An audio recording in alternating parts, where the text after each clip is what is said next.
Hi hello. So thumbnail చూసారు కదండి. So group 1 group 2 as ఫ్రెండ్స్కి కంగ్రాచులేషన్ చెప్తున్నాను. సో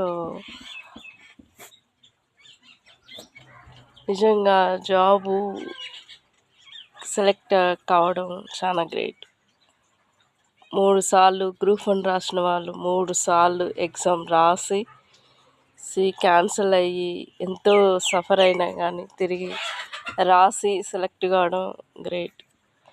గ్రూప్ 2 కూడా సెలెక్ట్ అయిన వాళ్ళు చాలా గ్రేట్.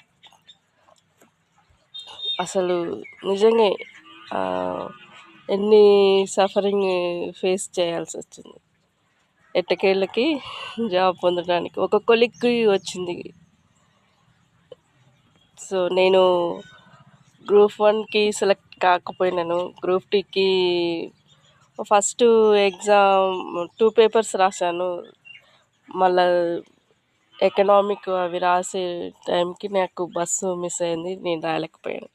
సో నేనేం బాధపడలేదు. నెక్స్ట్ టైం బెటర్ టైం నాకు అనేది ఉన్నదని ముందుకెళ్ళాను.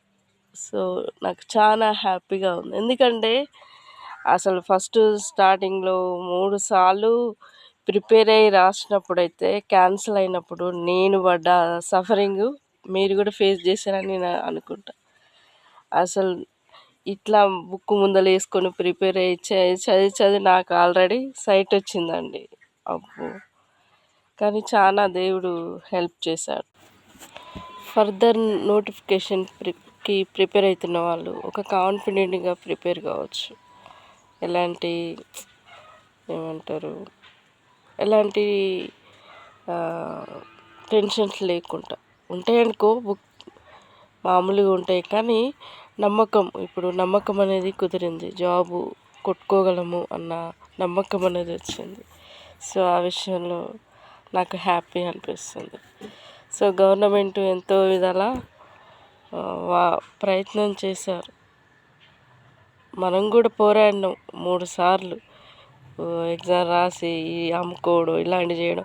పాపం వాళ్ళైతే కోర్టు చుట్టూ తిరిగి అన్నీ చేశారు.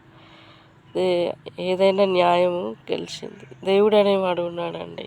అన్యాయంగా అక్రమంగా చేస్తే పైనున్నవాడు ఒకడు చూస్తాడని ఆలోచిస్తే అన్ని విధాలా మేలే జరుగుతుంది. హాయ్ అండి, బాయ్ అండి.